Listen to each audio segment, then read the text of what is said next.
안녕하세요. 어느덧 학교생활기록부 집중 작성 시기가 다가왔는데요. 오늘은 학교생활기록부를 작성하실 때 오류를 줄일 수 있는 팁 5가지를 소개하도록 하겠습니다. 먼저 첫 번째입니다. 교사 입장에서 관찰, 평가한 서술로 입력을 했는지를 확인하시기 바랍니다. 기재요령 19페이지에 따르면 학교생활기록부란 학생의 성장과 학습 과정을 상시 관찰, 평가한 누가기록 중심의 종합기록이어야 한다라는 문구가 있습니다. 교사 입장에서 교사가 직접 관찰하고 평가한 내용이 기록되어야 하는데요. 예를 들어서 학생들이 작성한 소감문이라든지 활동지를 바탕으로 그대로 거의 문구를 옮겨오는 경우에는 어떻다고 생각했다. 뭐뭐라고 다짐하게 되었다.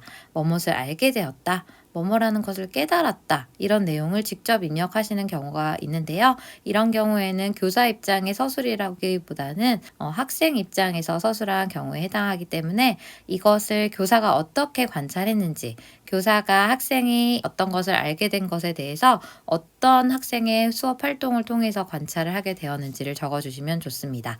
그래서 대체 가능한 표현으로는 학생의 행동을 단순 관찰했을 경우 어떤 걸 작성했다, 기록했다, 제출했다, 표현했다 이런 식으로 작성하실 수 있고요. 또 그것보다 더 나아가서 좀 심화된 활동을 한 경우에는 토론했거나 발표하거나 탐구했거나 대안을 제시했거나 이런 표현들을 사용하실 수 있습니다. 또한 또 우수한 학생의 경우에는 교사의 평가가 간략하게 들어갈 수 있는데요. 어떤 것이 우수했다, 탁월했다, 어떤 능력을 발휘했다 이런 내용으로 서술을 해줄 수 있습니다. 중요한 것은 교사 입장에서 교사가 관찰 가능하고 평가 가능한 범위 내에서 서술을 해주는 것이 중요합니다. 네, 그래서 이런 내용들을 좀 담아서 나이스 바이트 계산기를 만든 게 있는데요. 그 내용이 혹시 필요하신 경우에는 지금 QR코드로 접속하셔서 나이스 바이트 계산기를 요청해 주시면 제가 바로 답글로 자료를 드리도록 하겠습니다. 네, 두 번째 내용으로 넘어가겠습니다. 네, 독서활동 내용 입력 시 주의사항인데요. 기재요령 128페이지에 따르면 단순 독후활동 외 교육활동을 전개하였다면 도서명을 포함하여 그 내용을 다른 영역, 즉 교과세특이나 창의적 체험활동 등에 입력할 수 있다라고 되어 있습니다. 이 내용이 이제 나오게 된 계기는 올해 2024학년도 대입부터 달라진 부분이 있는데요. 원래 기존에 대입에 반영되었던 독서활동이나 수상경력 이 부분이 이제 대입에 미반영되게 되었는데요. 아래쪽 보시면 독서활동이 미반영이 됨에 따라서 이제 오해를 하실 수 있습니다. 이제 책을 안 읽어도 되겠구나. 독서활동이 중요하지 않구나 라고 생각하실 수도 있는데요. 사실 이건 사실이 아니고요. 방금 보셨던 기재요령에 따라서 단순 독서활동 이상의 활동을 할 경우에는 그 내용을 다른 영역에 기재를 할 수 있습니다. 그래서 사실 독서활동 상황이 굉장히 대입에 있어서 중요한 요소 중에 하나였거든요. 예를 들면 학생의 관심 분야나 심화된 탐구활동의 모습을 파악할 수 있었고 이거 관련해서 면접에 질문이 나올 수도 있었고 이제 여러 가지 이런 장점이 있었는데요. 이 부분이 미반영됨에 따라서 이제 좀 다른 어떤 돌파구가 필요한 것 같습니다. 그래서 그 내용을 보통 수업 시간에 학생이 탐구활동을 하게 하시거나 아니면 자율이나 진로 동아리 특기사항에 적어주실 수 있는데요.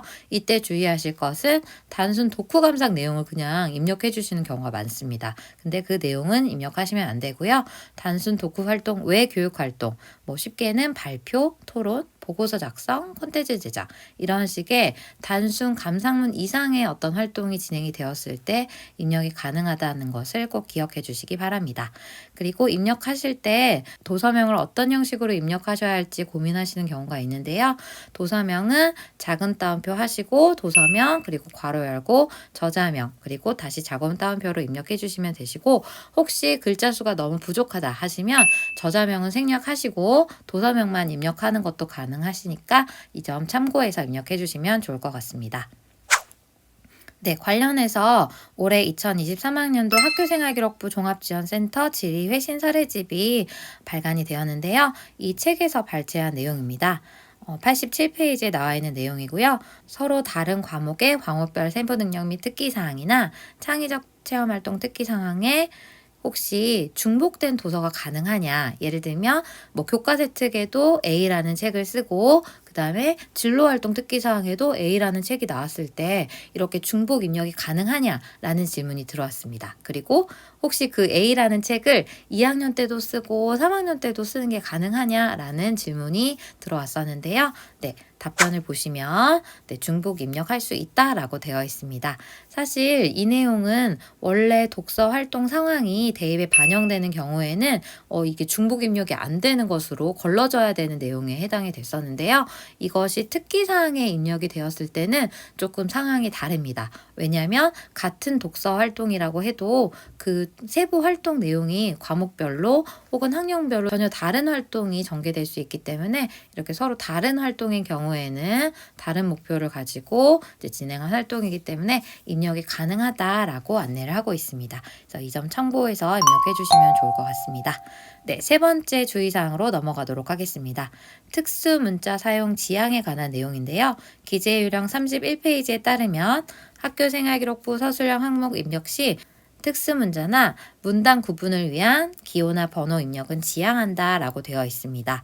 사실 지양이라고 되어 있기 때문에 많은 선생님들께서 아니 지양이니까 사실 입력을 해도 되지 않냐 라고 하시는 분들이 계시는데요. 특수 문자는 마침표, 쉼표, 작은 따옴표, 하이픈 이 정도까지만 사용을 하시고 나머지 사용은 지양해 주시는 것을 강력하게 추천드립니다.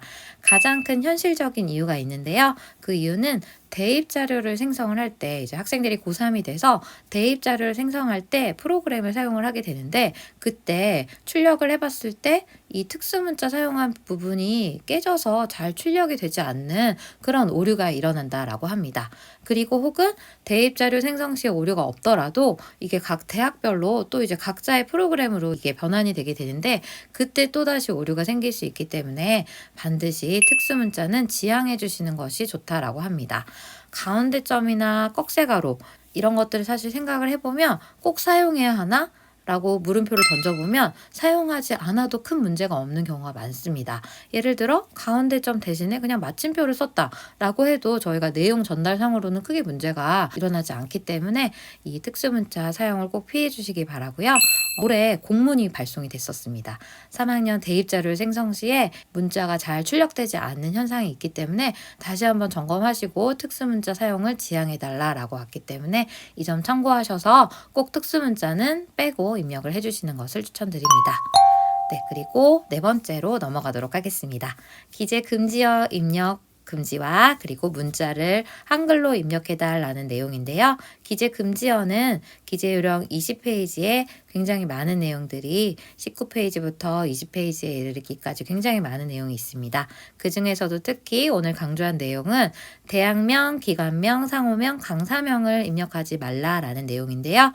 앞글자를 따서 대기상강으로 아예 기억을 해주셔도 좋습니다. 뭘 쓰면 안 됐지? 맞다. 대기상강. 이렇게 기억을 해주셔도 좋을 것 같은데요. 네, 대는 일단 대학명인데요. 구체적인 특정 대학명을 입력을 할 수 없다라는 뜻입니다. 그냥 대학에 관한 그런 내용을 쓸 수 있지만 구체적인 특정 대학명을 언급하는 것은 안 된다라는 것을 기억해 주시면 되겠고요. 기관명은 특히나 더 많이 유의하셔야 하는 부분입니다.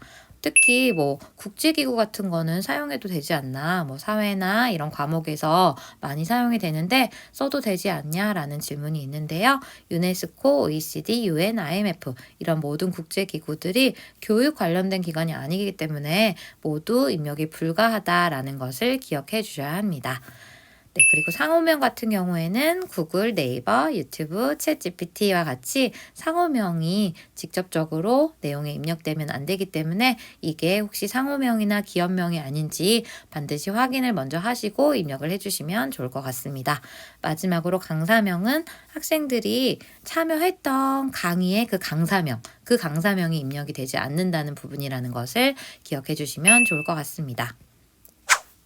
네, 그래서 관련해서 2023학년도 학교생활기록부 종합지원센터 지리회신 사례집에 역시 질문이 올라와 있는데요. 이 질문은 사실 매년 업데이트돼서 계속해서 실리고 있는 만큼 굉장히 질의가 많은 질문이라고 보실 수 있습니다. 그래서 이게 교과에서 쓰인 경우인데 그래도 안 되냐, 혹은 뭐 자율활동으로 모의유행 같은 걸 진행을 했는데 그것도 입력이 안 되냐, 혹은 동아리 명칭으로 우리는 유네스코라는 명칭을 사용하고 있는데 이것도 안 되냐라는 질문에 모두 동일하게 네, 기재할 수 없다라고 답변을 하고 있습니다. 그래서 보통 이런 기관이나 기구 내용을 꼭 입력하셔야 하는 경우에는 그냥 국제기구라고 일반적인 명사로 통칭해서 이렇게 입력을 해주시면 될 것 같습니다. 그리고 동아리 명칭이나 이런 데서는 사용을 아예 하지 않는 것을 강력하게 요청드리고 있습니다. 네, 그래서 이것과 관련해서 기재 금지 용어에 대해서 한번 전체적으로 살펴보고 이거를 대체할 수 있는 용어가 어떤 것이 있는지 예시를 좀 보고 싶다 하시면 지금 드리는 QR코드로 접속하시면 제가 정리한 내용이 있으니 참고하셔서 입력을 하셨으면 좋겠습니다. 네, 그리고 기재 입력 금지 내용 중에서 문자는 한글로 입력해야 된다라는 내용이 있는데요. 기재 요령 29페이지에 따르면 학교생활기록부의 문자는 한글로 입력하되 부득이한 경우에만 영문으로 입력할 수 있다라고 되어 있습니다. 여기서 부득이한 경우란 이거 다 부득이한 경우가 아닌가요? 라고 이제 반문하시는 경우가 있는데요. 부득이한 경우는 기재 요령에서 외국인 성명, 도로명 주소에 포함된 영문, 그리고 일반화된 명사, 이 일반화된 명사에 대해서는 논란의 여지가 있기 때문에 사실 기재 요령에 나와 있는 것처럼 좀 사용한 지 오래되고 누구나 알 수 있는 그런 영문이 아니면 사용이 어렵다라고 보시기 때문에 이것 때문에 이게 되냐 안 되냐 이렇게 막 따지는 데 시간을 보내시기보다는 일단 입력이 거의 안 되고 기재 요령에 나와 있는 것만 가능하다 정도로 생각하시는 게 편하실 것 같습니다. 네, 그리고 고유명사 같은 경우에는 도서명과 저자명 등을 입력할 수 있다라고 기억하시면 되시고요. 사실 개정 전에는 고유명사의 괄호 안에 외국 학교명도 기재가 가능하다라고 되어 있는데요. 2022년 개정 이후에는 외국 학교명도 입력할 수가 없기 때문에 이 부분 참고해서 입력해 주시면 좋을 것 같습니다. 네, 그래서 한글 입력이 원칙이다라는 것에 대해서 이제 반문하시는 분께 강조해서 알려드리는 부분이 있는데요. 이 학교생활기록부가 공문서이기 때문에 일반적으로 저희가 공문서를 작성할 때 원칙이 있는데 그 원칙을 따라줘야 되기 때문이라고 합니다. 그래서 공문서는 원래 특징이 해당 교과에 전문적인 지식이 없어도 누구나 이제 학교생활기록부를 뽑아봤을 때 읽을 수가 있어야 한다라고 합니다. 그래서 영문 입력을 하시면 안 된다라고 하니까 꼭 지켜주시면 좋겠습니다. 관련해서 역시 학교생활기록부 종합지원센터 지리회신 사례집에 역시 사례로 올라와 있는 게 매년 업데이트돼서 올라오고 있습니다. 그래서 특히 영어 교과는 그게 심하죠. 단원명이나 교육활동 주제, 내용 같은 거에서 영어로 입력해야지 뭔가 효과적일 것 같다. 이런 부분이 있는데요. 네, 사실 저도 영어 교사라서 있습니다. 그렇지만 그럼에도 불구하고 그 내용, 혹은 뭐 중국어나 한자 같은 과목에서도 동일하게 관련 내용 중에 핵심 내용을 중국어나 한자로 입력해야 된다라고 생각하시는 경우가 있지만 역시 답변은 학교생활기록부에서는 한글 사용이 원칙이기 때문에 단원명, 활동 주제, 특정 단어 등의 외국어 표기를 해당 그 외국어로 입력할 수 없다라고 되어 있습니다. 그리고 사실 그 외국어 자체를 그 외국어로 표기하는 것에 집중하기보다는 교과 관련 역량에 중점을 두어서 특기사항을 작성해달라고 강조를 하고 있기 때문에 이 부분도 꼭 기억하셨다가 한글로 입력을 해주시면 좋을 것 같습니다. 그리고 다시 한번 말씀드리지만 아까 그 중국어나 한자 같은 경우에는 역시 출력할 때 깨짐 현상이 발생을 할 수 있다라고 합니다. 그렇기 때문에 특히나 더 피해 주셨으면 좋겠습니다. 네, 5번째 마지막 사항입니다. 날짜 입력은 필수가 아닙니다. 그렇지만 혹시 입력하시는 경우에는 형식을 준수해서 입력을 해주셔야 되는데요. 기재요령 84페이지에 보시면 특히 자율활동 특기사항 작성하실 때 저희가 학생의 임원기간을 작성해 주실 때가 있는데요. 그때 이제 어떻게 입력을 해야 된다라고 하면서 날짜 입력을 할 수 있다라는 내용이 나와 있고요. 특히 재임기간 같은 경우에는 약간 필수적으로 입력을 하게 되어 있지만 그 외의 사항에 대해서는 날짜를 꼭 입력해야 된다라는 부분이 없기 때문에 그 부분 꼭 기억하셨다가 재임기간이 아니다 하시면 글자 수가 사실 저희가 많이 부족한 경우가 많기 때문에 과감하게 날짜를 삭제하셔도 되겠습니다. 단 가끔 좀 꾸준한 활동을 진행을 해서 이 학생이 이렇게 오랜 기간 동안 이 활동을 진행했다라는 것이 좀 유의미한 경우가 있는데요. 이때는 글자 수가 부족하지 않다면 이것을 입력해 주시는 게 사실 학생에 도움이 될 수도 있기 때문에 학생에 따라서 잘 판단을 해 주시면 좋을 것 같습니다. 네, 날짜를 입력하게 되는 경우에는 입력 형식을 잘 따라 주셔야 되는데요. 기본적으로 8자리 입력이 필수입니다. 그래서 연도와 월, 일 순으로 8자리로 입력을 해주셔야 되고요. 그리고 중간중간에 마침표를 꼭 입력을 해주셔야 된다는 게 중요합니다. 그리고 중간에 기간을 표시하는 경우에는 저희가 이렇게 물결로 표시하는 경우가 많은데 물결 대신에 하이픈을 사용하셔야 되고요. 이렇게 일자 모양으로 된 하이픈을 사용하셔야 된다라는 것을 기억하셔야 합니다. 그래서 예를 들어 임원 기간 같은 것도 입력을 하실 때 이렇게 8자리로 입력하시고 중간에 하이픈 넣으시고 마지막 마침표까지 빼지 않고 입력하시는 걸 꼭 기억해 주시면 좋을 것 같습니다. 네, 이제 5가지 사항은 모두 끝나는데요. 제가 고등학교 학교생활기록부를 다루다 보니까 좀 추가해서 딱 1가지 사항만 더 말씀을 드리고 싶은데요. 바로 학생 활동에 따른 개별적인 특성이 드러나도록 기재하는 것입니다. 네, 사실 기재 요령에 그 내용이 기재가 되어 있습니다. 학교생활기록부는 학교교육 계획이나 학교교육 과정에 따라서 활동 내용에 따른 개별적인 특성이 이제 드러나게 그 사항을 중심으로 기재를 하는 것이 원칙이다라고 되어 있습니다. 그래서 학생의 개별적인 특성이 드러나게 좀 작성을 해주시고요. 사실 올해 기재 요령 중에 개정된 사항 중에 103페이지에 보시면 세부 능력 및 특기 사항의 기술은 성취 기준과 성취 수준에 근거하여 학생 개인의 성취 과정과 성취 특성이 명료히 드러나도록 하되 수업에서 이루어진 활동의 단순 나열 혹은 이미 성취 수준에 명시된 지식의 단순 서술은 지양하도록 한다라는 내용이 올해 이제 새로 들어갔습니다. 그래서 여기서도 알 수 있듯이 사실 저희가 특기사항 작성할 때 여러 학생에게 비슷한 내용이 드러나게 작성이 되는 경우가 많은데요. 보통 수업에서 이루어진 활동을 그냥 막 나열하게 되거나 아니면 성취 수준을 그대로 갖다 가져와서 쓰거나 이런 경우에 그런 현상이 많이 발생을 하는데요. 그런 내용을 지양해달라라는 내용이 있기 때문에 꼭 기억을 하시면 좋을 것 같습니다. 특히 저희가 모든 학생에 대해서 사실 모두 개별화 하는 것은 좀 많이 어렵습니다. 하지만 조금의 선택과 집중을 하신다면 적어도 최상위권에서 개별적인 특성을 보여준 학생들 그리고 종합전형, 학생부 종합전형 지원의 가능성이 있는 학생들 같은 경우에는 좀 집중을 하셔서 이 학생들만큼은 공통문구를 배제하고 개별적인 특성이 드러나는 활동 중심으로 작성을 하시는 것을 추천드립니다.